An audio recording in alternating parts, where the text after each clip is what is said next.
Greetings, my name is Mike Brockman, and I'm a postdoctoral fellow in the Spatial Analysis and Modeling Lab in the Department of Geography at Simon Fraser University.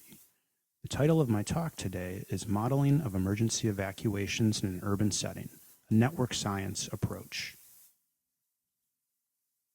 So why would we model emergency evacuations?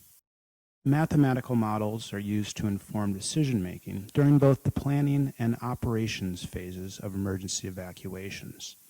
The basic idea is that if we can predict where people will be during a hazardous event, the more we can do to protect them. Better model, safer evacuation. So what is network science? Well, the NRC defines network science as the study of network representations of physical, biological, and social phenomena leading to predictive models of these phenomena. The network science model of emergency evacuation we present below can account for physical, social, and biological factors in predicting evacuation traffic flow on the road network. After presenting a formal definition of this model, we will show a model application to a chemical release scenario in Burnaby, British Columbia. We begin by defining our physical variables, population location, and road network topology. Ij is the index of network nodes. A is a set of directed arcs connecting I and j. Cij is the cost of traveling from I to j. Mu ij is the traffic flow capacity from I to j. And B sub I is the net traffic flow at node I. Our decision variable is xij, which is the amount of traffic flow from I to j. Now in our model, the objective function is to minimize the total cost of travel over all arcs in the network. This objective function is subject to two constraints. The first is that all traffic flow that originates on the network must reach one of the network exits, and that traffic flow on any given arc may not be negative and must be less than the traffic flow capacity of that arc. Next, we move on to the biological variables, fear and self-preservation. The basic evacuation behavior we are trying to account for is that people will be unlikely to choose routes that move towards the hazard they are evacuating from. We define theta ij as the initial bearing of an arc, h as a location of a hazard, theta jh is the initial bearing from the endpoint of an arc to a hazard location, delta as a bearing tolerance, and beta as an arc cost multiplier. To account for this unwillingness of evacuees to move towards the hazard they are fleeing from, we introduce an increased cost for arcs that move towards the hazard within the bearing tolerance we define. For arcs that do not move towards the hazard within this bearing tolerance, the cost is simply the distance of the arc.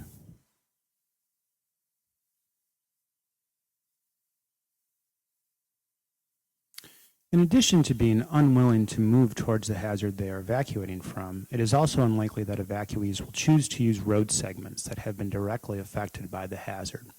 One way to account for this behavior is to adjust the arc capacities based on the spatial extent of the hazard, which is accomplished using the following notation.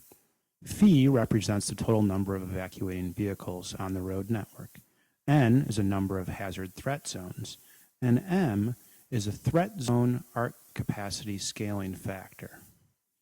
Each hazard threat zone can be thought of as an area of the network where evacuees are at risk of being affected by the hazard. Threat zones may have different levels of risk, thus each threat zone can have a unique arc capacity scaling factor. By setting these scaling factors less than 1, the model can produce a solution that reflects evacuees' unwillingness or inability to drive on parts of the road network that pose a risk to them. Next, move on to our social variable, emergency response. The impact of emergency response actions on the ability of people to evacuate can be thought of just one type of social variable.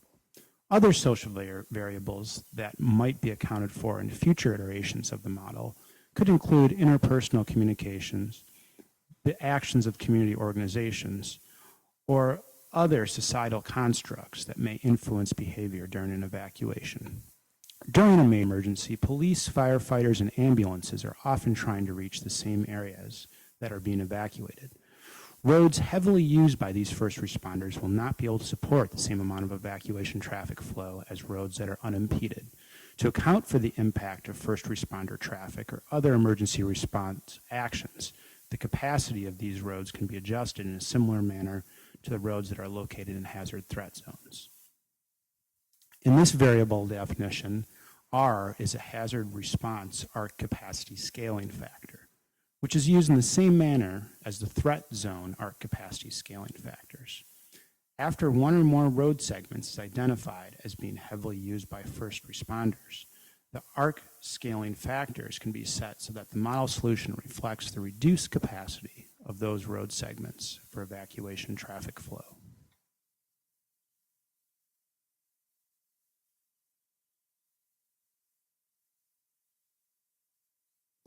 Before moving on to our model application, I will quickly run through the assumptions, inputs, outputs, and limitations of our model. The first assumption is that all people living in the study area will be at home when the evacuation is ordered. Everyone in the study area will be ordered to evacuate and will comply with this order. The official evacuation orders do not include a temporally staged evacuation, and emergency managers do not recommend any specific evacuation routes. The final assumption is that there is no other traffic on any of the streets in the study area at the time of the evacuation. The model inputs are road network topology, population locations, and the spatial extent of the hazard, along with the locations along the road network where emergency response actions are occurring. The model outputs are evacuation traffic flows along the road network and hazard threat zones. The limitations of this model are that temporal dimensions of traffic flow, including queuing, are not considered, and that model validation is not feasible due to a lack of empirical data on emergency evacuations in our study area. A study area in a part of the city of Burnaby, British Columbia, Canada, is used to test the application of the model. This study area is a section of the city that is in close proximity to an oil refinery, which may be damaged in the event of an earthquake. In this map, the yellow pin shows the location of the oil refinery in our study area. The black dots show vehicle origins, which we estimate using census data. There are 40,493 vehicles attempting to evacuate from our study area. Red stars show exit locations, which are all along major arterial routes. There are 17 potential exits from this study area. The hazard threat zones are generated using the Aloha software and integrated with the evacuation model. Aloha was developed by NOAA and the U.S. Environmental Protection Agency and is designed to model chemical releases for the use of emergency responders and planners. It uses data related to the release location, chemical being released, atmospheric conditions, and source of the release to generate a map showing different threat zones. This is an example of how the KML map output from an Aloha model can be added to Google Maps for visualization purposes. One emergency response strategy that is unique to British Columbia is designated disaster response routes. This map shows routes that have been designated by the British Columbia Ministry of Transport and Infrastructure for the movement of disaster response personnel and resources into, out of, and around the lower mainland of British Columbia in the aftermath of a disaster. These routes may only be used by authorized disaster response personnel and cannot be used by people who are evacuating. The impact of these disaster response routes on the ability of people to evacuate can be thought of as a type of social variable. Now that I've presented the model formulation and inputs, we'll move on to the applications. We developed 4 hypothetical evacuation scenarios to test the applicability of the model. Each of these scenarios considers different toxic releases, weather conditions, emergency management strategies, and evacuee behaviors. We use these scenarios to demonstrate the flexibility of the model and how it might be applied to other study areas. Scenario 1 is used to establish a baseline forecast of evacuation traffic flow. A magnitude 6.0 earthquake occurs near the city of Burnaby. Residents are awakened by the ground shaking at approximately 6:50 a.m. on a Saturday morning. After the shaking ends, emergency management officials order an evacuation in anticipation that toxic gas may be released from a nearby oil refinery. A toxic gas release has not actually occurred, but rather emergency management officials order an evacuation as a precautionary measure. Most residents in the study area are aware of the risk posed by the refinery nearby, thus they are unlikely to choose an evacuation route that moves towards it. To model this behavior, the arc bearing tolerance is set to 20 degrees. For any roads on the network that move in a direction that is within 20 compass degrees of a straight line to the hazard, the arc cost multiplier is set to 5. For all other roads, the arc cost multiplier is 1. Traveling on roads that move towards the oil refinery costs 5 times as much as traveling on roads that do not. The results for Scenario 1 show a relatively even distribution of evacuation traffic flow across the network. The average amount of traffic flow at all intersections is less than 1% of the total traffic flow on the road network. The maximum amount of traffic flow occurs at the intersection of Bainbridge Avenue and Lougheed Highway. This maximum amount is 12.1% of the total traffic flow, thus congestion and delays may occur at this intersection. Other roads that may experience some congestion are Willingdon Avenue, Delta Avenue, and Holdham Avenue. This congestion is predicted to occur well away from the oil refinery, thus reflecting evacuees' preference for avoiding routes that travel towards the hazard they are fleeing from. Overall, the results of this scenario suggest that it is possible to safely evacuate this study area without extensive congestion or delays. In Scenario 2, a magnitude 6.5 earthquake occurs near the city of Burnaby. The oil refinery is damaged during the earthquake, and as a result, 3,780 pounds of hydrogen sulfide gas are released from the refinery flare stack. Emergency management officials order an evacuation in response to the toxic gas release. The bearing tolerance and the arc cost multiplier are set to the same values as used in the first scenario. Because an actual toxic release has occurred in this new scenario, additional data are needed to determine where the hazard threat zones are located. To generate locally realistic hazard threat zones, we use atmospheric data measured at 7 a.m. on Saturday, February 4th, 2012, from a weather station located within the study area. These data are used as an input to the Aloha model to generate the hazard threat zones. This map shows these hazard threat zones and the likely areas of traffic congestion for our second scenario. The average amount of traffic flow at all intersections is less than 1% of the total traffic flow on the network, and the greatest amount of traffic flow occurs at the intersection of Willingdon Avenue and Lougheed Highway. The amount of traffic flow predicted at this intersection is 15.9% of the total traffic flow on the road network. Thus, congestion and delay are concerns. Holdham Avenue and Bainbridge Avenue are also areas of concern. These results show how the impact of a hazard on the road network can alter where traffic congestion may occur. Roads in the northwestern section of the study area are in the Aloha hazard threat zones. Thus, evacuees must choose alternate routes that lead away from danger. For Scenario 3, an 8.0 magnitude earthquake occurs near the city of Burnaby. It is possible that the road network would not be fully functioning after such a large magnitude earthquake, but for this scenario we assume that no major road damage has occurred. The oil refinery is severely damaged during the earthquake, and as a result, 26,400 pounds of hydrogen sulfide are released from the refinery sulfur recovery unit. Aloha threat zones are generated using weather conditions measured on August 4th, 2012. Emergency management officials order an evacuation in response to the toxic gas release and decide to activate disaster response routes because the earthquake has caused widespread damages. The impact of prohibiting evacuees from using disaster response routes can be modeled using the hazard response arc capacity scaling factors. The capacities of road segments that are part of the disaster response routes are scaled so that only evacuees who have no other option but to use that route can. No other additional traffic flow is allowed on disaster response routes.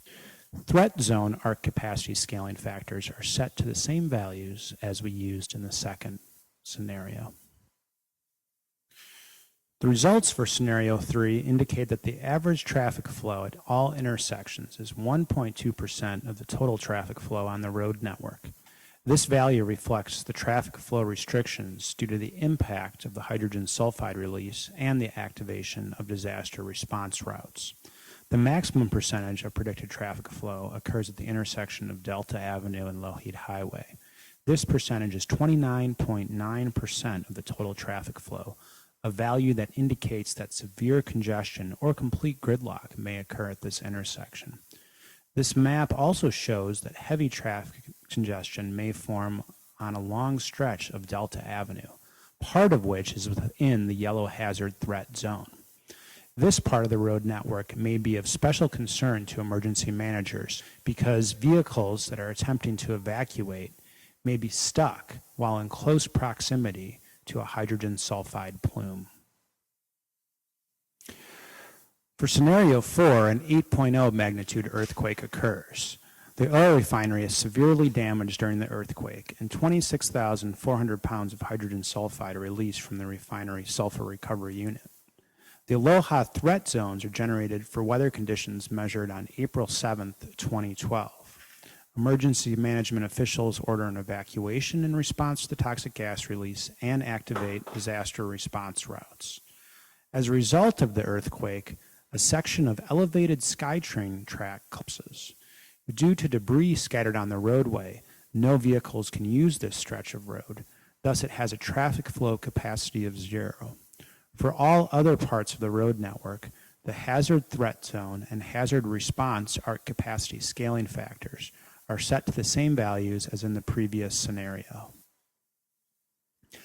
The results of scenario 4 show different areas of congestion than in any of the other previous scenarios.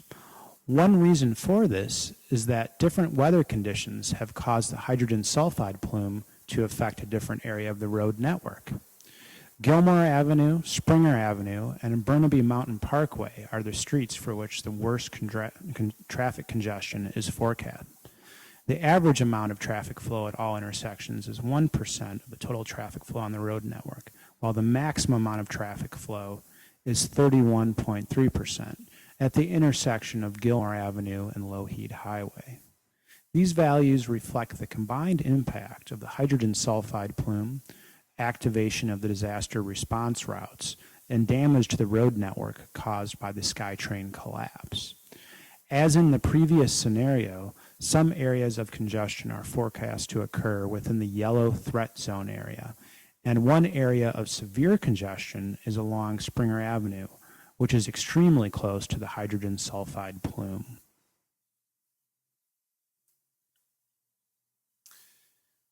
The variation in model results demonstrates that a wide range of variable values should be considered when forecasting evacuation traffic flow. It is also indicated by the model results that heavy congestion may occur on sections of the road network far away from the primary area of concern. Thus, it is very important to consider downstream traffic flow during an emergency evacuation. This model is formulated and solved using open source software, Aloha, and the R statistical package, and results can be easily shared online using Google Maps or Google Earth. This map shows how model results can be displayed online using Google Maps. This could facilitate cooperative evacuation planning between different government agencies, or could be used for public awareness campaigns. In conclusion, a network science perspective can provide valuable concepts for representing the inherent complexity of emergency evacuations. The flexibility of the model that we present could be a great asset to emergency managers so that they can evaluate a wide range of different evacuation scenarios. However, calibration and validation of this model, as with most emergency evacuation models, remain significant challenges. I'd like to acknowledge the Natural Science and Engineering Research Council of Canada for full support of this study, and the ICA workshop on street networks and transport for generously allowing me to present this research remotely. Thank you, and please contact me, Micah Brockman, or my co-author, Susanna Dragicevic, at our email addresses below.